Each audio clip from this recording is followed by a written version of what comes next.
Okay guys, let's get a few things out of the way right now. If you went into Destiny expecting just a shooter, duh, it's not just a shooter. If you went into Destiny expecting just an MMO, duh, it's not an MMO. And the fact of the matter is this is the highest selling IP, new IP I should say, of all time. It was marketed heavily. If you didn't do the research, it's not Activision or Bungie's fault that you didn't understand what the game was supposed to be. Alright? I'm sick of seeing all these negative reviews that clearly demonstrate a complete misunderstanding of what the game was supposed to be. Deej was interviewing fucking everywhere, trying to make sure people understood what the game was, and what it wasn't, and what it did and did not promise to deliver. And frankly, those of you who didn't do your research deserve everything you got if you were disappointed. I'm sorry. However, if you take your thumb out of your ass long enough to actually play the game for more than, I don't know, 2 hours, you will see there's a lot of fulfillment in them thar hills. Allow me to explain. One of the complaints that I've heard the most is that the game is too small. You're full of shit. I mean, lately, because that argument's getting old, they're saying that the worlds are empty. And to a degree, that's true. This is where 90% of the arguments fall flat for me. It's real simple. This game isn't even a week old. As I record this, you know, it is in the afternoon, the Monday after its Tuesday release. So we're 6 days out on something that's supposed to last anywhere from 5 to 10 years. And if you really think that the game that shipped last Tuesday was all the content we were going to see except for 2 expansion packs, 1, you're fucking stupid, and 2, you're out of your mind. There's no way that any company would expect a game to last that long with no additional content. Sure, there are games that can do that, but that was never, ever, ever the case. So the whole idea that this is all there is, it just really pisses me off.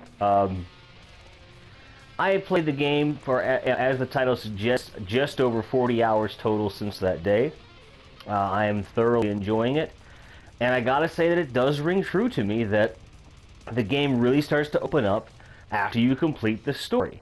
Which brings me to another very important point.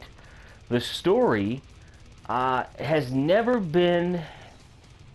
I've never seen anything where the story is being sold as the be-all, end-all Halo killer or anything like that, where the story is supposed to compete on that kind of level.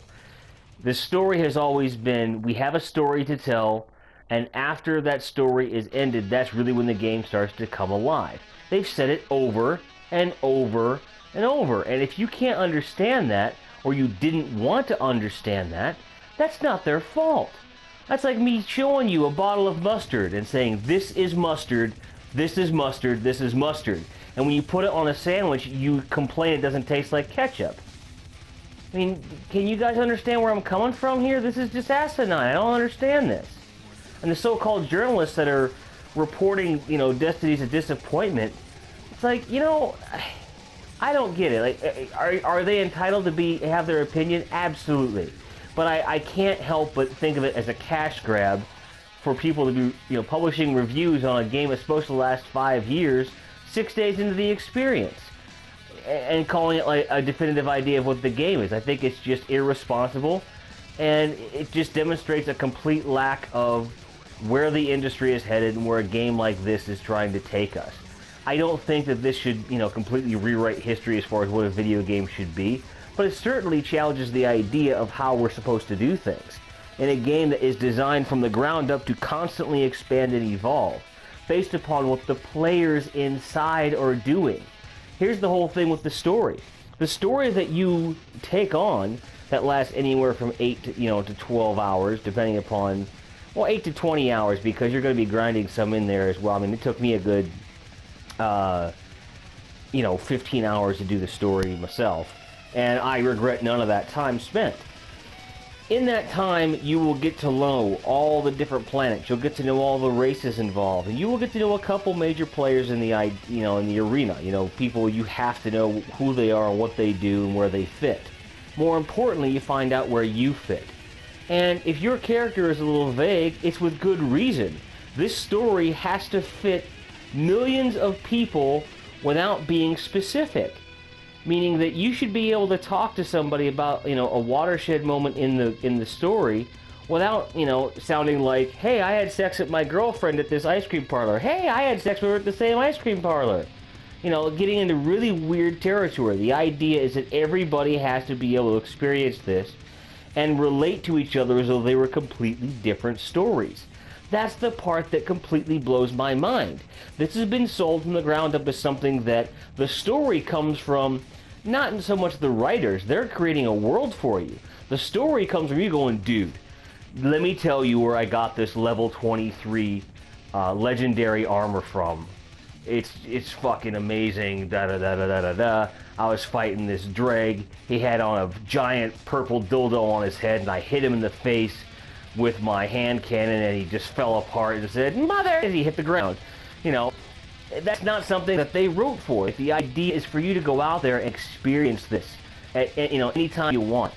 And designed a game that could appeal to people that want to play day in and day out, or casually pick up and play. I find that the player versus player, you know, the deathmatch and you know, other objective-based player versus player matches integrates very well with the idea of player versus environment stuff, whether we're talking about strikes or story missions which replay over and over and over again. Yes, it's repetitive, but, you know, those complaining it's repetitive, first of all, you're only a couple days in, and if it gets that repetitive, guess what? You're playing everything an awful lot because you're enjoying the gameplay. And they've already introduced new stuff. There's already a couple fucking multiplayer things that they introduced over the weekend that we hadn't seen yet. How is this a problem? I don't understand. And we have a first raid coming up in a couple days. That promises to be great. And if raids are even half as long as they say they're going to be, which is, you know, a couple hours, that means that, you know, it could be 4 hours long, and if it's an hour and a half to 2 hours long, I'm still going to be pretty happy because it didn't cost me anything extra. But I know for a fact that strikes can take that long. So a raid is certainly going to be something completely different. It's an environment that you're only going to get in that raid. It's like getting a new story mission, but way more intense. It's like getting a story and a strike combined at a much longer, you know, length, and really having some replay value there because you've got to do it, you know, for long periods of time. You know, when they said it was going to be 5 to 10 years, the more I looked at what was available in the game, I was interested. When I played the beta, I could totally see the potential. I understood exactly what they were trying to give me. I did not think that I was seeing anything other than one small chunk of the overall universe, meaning Earth and the Moon, and there were other planets, but I was going to see more of the same thing. And I got to tell you, the other planets besides the Earth and the Moon, which is not a planet, but the other environments, they're bigger than Earth and the Moon, and they have more to explore. Go ahead and drive end to end on Venus.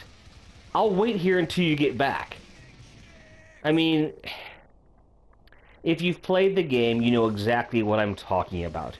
If you haven't played the game, or you've only played it for a couple hours, you have no idea what I'm talking about. Because frankly, you just don't know. This isn't an elitist statement.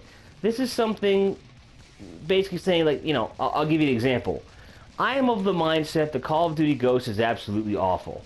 I played the multiplayer for about an hour, and I'm not going to lie and say I did not enjoy myself at all. I did. But the fact is, the experience I was looking for, I'm already getting in that arena from Battlefield 4, and I'm not a huge fan of the way the fan base conduct themselves. That's not the fault of Activision or its developer.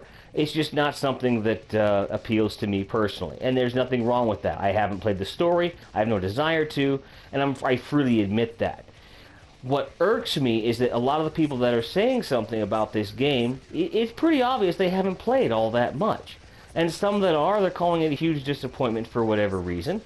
And it becomes clear in what they're saying or writing that they even say themselves. Adam Sessler himself, the man, said his expectations were very, very, very, very, very, very high. And I respect that. I really do. However,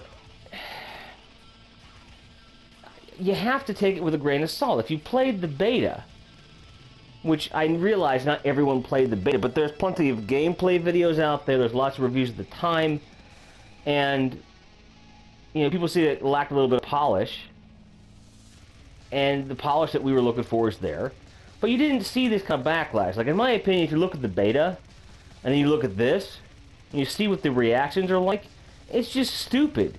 Because people that were sucking the beta's dick and they're like, ugh, it's disappointment. You're just trying to drive traffic to your fucking site. Because you know that no one's saying shit about the game because they're too busy fucking playing it. So, there's my rant. Now, the short version of my first 40 hours. I am currently sitting at a level 24, about halfway to 25. My goal between now and Wednesday is to hit level 26 so I can play the raid on time. I'm really excited to do so. Basically, throughout the story and in player versus player, you level up with XP, and when you hit 20, that's a soft cap. The way to level up beyond that is to get gear that gives you more light, as the yellow number you see on the right when you see my screen. And the max hard limit rather, is 30. And I have not seen any level 30s yet. I've seen a couple 26s, that's as far as I've seen them go, and I'm not surprised by that. It is ridiculously difficult to get higher because you're not it's not a matter of just grinding until you know, earn enough XP. You've got to grind in the right ways so you can afford to get armor that ups your light. You can't just buy armor and upgrade it, no sir. You have to get armor of very specific types and specific builds, you know, namely legendary and so forth. Because otherwise there's just not enough light to go around, no pun intended. And getting those kinds of armor, you don't spend money. You spend things that are earned. Marks, which, you know, is a currency that's not handed out the way Glimmer is. Glimmer being the game's main currency. But there's like Crucible marks, and there's Vanguard marks, and things like that. And you kind of, just as with every other thing in the game, you kind of have to choose what type of currency you want to go with. Because if you stick with one faction versus another faction versus standard Vanguard or Motes of Light, there's all kinds of different routes you can go. And if you try to gather everything all at the same time, it's going to take you 4 times as long. So there's strategy in everything. There's a world to explore. There's always people around to play with. The strikes don't get boring for me because I enjoy the challenge of trying it in different ways every time. If you haven't played it, try it. If you've tried it and you see the potential but are disappointed, try it again. You'll probably dig it. Cheers.